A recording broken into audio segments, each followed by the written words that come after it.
All right, Day, so now I want to move into our second pillar, which is trust. My question to you is, what exactly is trust and how does it relate to this conversation around codependency? Trust is everything. It's like, the reason why it's one of those essential pillars, to us, trust means you can count on it. If you want to put trust down the most basic definition, it means you can count on. Like there's stores we go to and we can count on it. That means we have a certain level of trust for it. So a lot of people can count on who they are for others, but they can't count on who they are for themselves. So when you talk about what this has to do with codependency, can you imagine if I can count on who I am for you, I show up for my kids, I show up for work, but I can't count on myself? That means if I show up for you, Matthew, you better approve of me and do X, Y, Z, because I'm counting on you now to shore up my self-worth. Because I've given you everything, and that's what parents do. They give everything for their kids, and if the kids don't show up for Thanksgiving and show appreciation, then their worth goes up and down according to how that kid shows up, because they put all their trust in that kid instead of trusting themselves and counting on themselves. So trust means you can count on it. And the key that a lot of people are missing is they can't count on themselves. Their body, their mind, their spirit is telling them, take care of this, and they're not listening. They're putting everything before it, and they stop trusting themselves. So I'm hearing you talk about trust and codependency in this way of like a parent putting it in their child and then almost wanting validation or approval.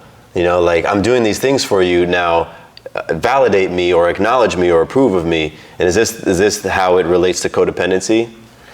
Without question, codependency, once again, is an addiction to taking care of others at the cost of yourself. So yes, if I keep taking care of you, then I expect you to take care of me. But you can't even take care of you because I've been taking care of you. And watch this loop. So all of a sudden I become the savior, and you become the person that wants to be saved, and I turn around unconsciously want you to save me. You're like, well, hold on. I'm the person you're saving. What can I do for you? And it's just, you create this gnarly codependent cycle, and it diminishes the relationship, and it diminishes your health. I can see this happening in all types of relationships, from parent to child, but also in a romantic partnership, employer to employee, an individual to their elderly parents. Like, it just seems like it could be everywhere. It's an insidious thread that runs through so many relationships, and people miss that it's codependency. And the true result is, or the true solution is independence. How do I get independent for the first time? Most people are not independent. They think they're independent because they got a new job and now they're working on their own. No, true independence is a far higher level than that. It's when you truly, your self-worth is internally generated. It's like, and when you show up, you're showing up with this overflow. You're not showing up on this dependency for anyone to feel into your self-worth or to validate your self-worth. You're clear about your worth because you've been making deposits into yourself so consistently. I like to say you're your number one investor, but you're so great at making deposits into yourself that when you show up, you give from your overflow. What do you mean when you say make a deposit into yourself? Simple things. It can go from grand to simple. Making a deposit is, let me stand up and stretch right now. That's a deposit to myself. Let me push away from this computer and take 10 deep breaths. Let me pause and go take a walk. Matter of fact, I want to eat that, but I know that's going to rob me of my energy. I'm going to love myself today and eat this. It's just the little things you do consistently where you know it's like cha-ching, you're making those deposits. You're running up that value. And that's what happens. Making a deposit to anything, like to a bank account, raises its value. The key is most people make deposits who do, because a lot of people don't make deposits, but the people who do make deposits, they make deposits and they go and blow it. How do you blow it? Hang around people that just withdraw from you.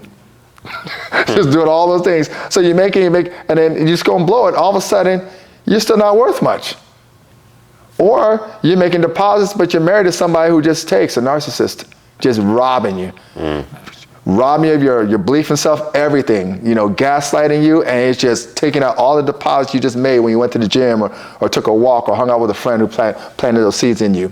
So you got to be very clear on what's withdrawing it. So if you can make deposits consistently over time and sustain that value, that is what worth is. Worth is sustained value. So just to wrap up this conversation around trust, I'm hearing you say is being able to trust yourself is very similar to, if not the same as, being able to make deposits into yourself and hold on to those deposits so your worth goes up. Yes, and I would say, one thing you could say hold on. I would say conserve and manage them wisely. It's talking about not just hold on, it's utilize them wisely that serves you so that you can serve we. I love it.